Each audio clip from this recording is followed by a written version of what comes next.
Tapah literally means fire, cultivating fire. So in the state of tapah, the individual, the yogi naturally begins to experience great passion, great fire within themselves. And this fire again is not pitta out of control. Fire in the sense of passion, a sense of aliveness. Clear? Greater and greater sense of aliveness is experienced. Great clarity, purposefulness. And this distinction is clear. Living purposefully versus having a purpose. Got it or not? Living purposefully versus having a purpose.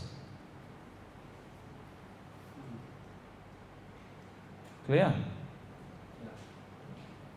When we are speaking of, sometimes this confusion is there with people a lot of time. What is my purpose? Have you heard this? Yes. And in those times, this question arises from a state of self-worth issue. Are you aware of this or not? That as if there is one thing I must do which will make my life worth living. Are you aware of this or not? Are you with me? Yes.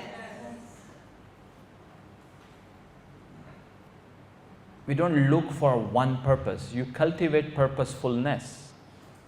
When you are looking for one purpose, you are still, guess what? Waiting. Yes? As long as you are waiting, what are you doing? You are waiting. Your purpose is always here. You live purposefully. And that's tapah, that the yogi, as you go deeper and deeper into the state of yoga, you're naturally living purposefully, that you have a sense of belonging wherever you are. Do you understand? Wherever you are, you have a sense of belonging. You have that this is where I belong right now. And this is where my purpose is. Do you understand? And when you're living in that way of passionate cultivation of presence and service in every moment, you raise your deserving power naturally. As you raise your deserving power naturally, your purpose starts to expand. The universe starts to open up all kinds of doorways and possibilities for you. Is that clear? Otherwise, this looking for purpose is sometimes confusing for people because it looks as if it's self-worth issue. What must I do for me to be worthy? Are you aware of this? This is a trap. This is a trap. Outside of your ego, you are worthy now. You are human being and then doing. Being. Purposeful being. Tapah. Purposeful, intentional, moment-to-moment awareness. So natural experience of yoga gives us the access to tapah, power, passion, aliveness, a sense of aliveness. Tapah is also, the practice of tapah is practice of fire, that you are not afraid of fire. You cultivate intensity. You raise your Kundalini. You're not interested in denying aliveness. Clear?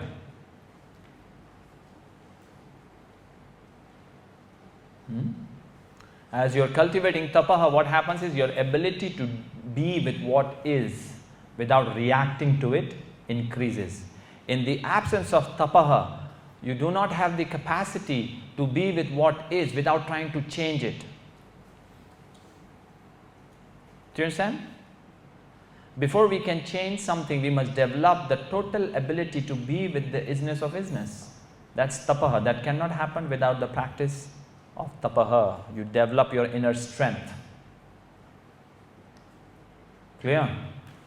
Also, the tapah practice includes, as I said, building your inner strength. So you cultivate tapah by taking on strong sadhana. You give up certain behavior. Like for example, you take on a tapah. We were speaking of mantra. You take on like 11,000 mantra tapah cycle, right?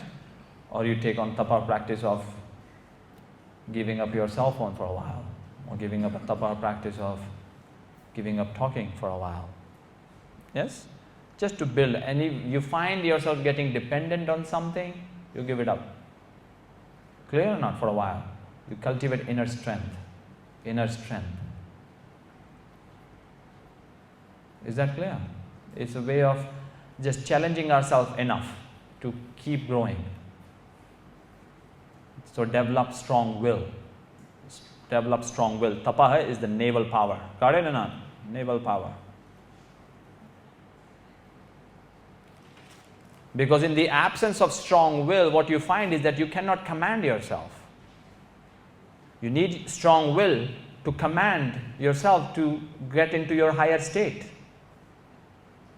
Is that clear? Otherwise you find the mind taking over the lower mind. Have you seen this sometimes? That your lower mind, you can watch it as you develop awareness, you can watch your lower mind taking over and you can correct it immediately. Yes or no? And your body obeys. Your mind obeys then. In the absence of tapah, you don't have that ability. So we need to build tapah. The practice of tapah helps us build the willpower. Clear? Strong naval center. You command yourself to behave. Yes?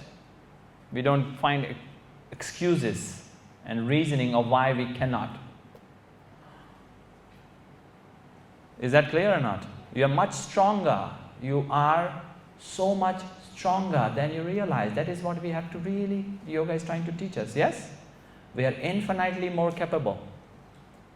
Infinitely. So that is tapah. And the practice is like taking on, let's say you take a commitment that you're going to do a practice every day for 2 years.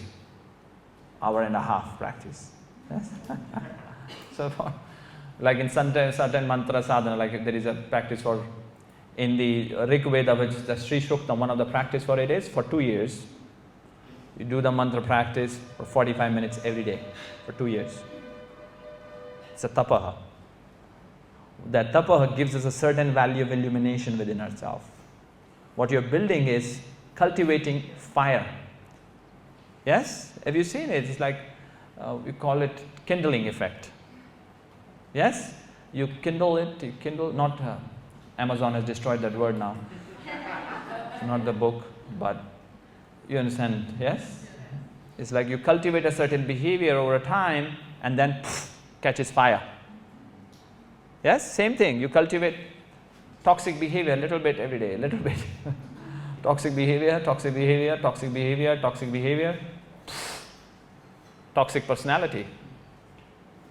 Yes? If you don't correct it.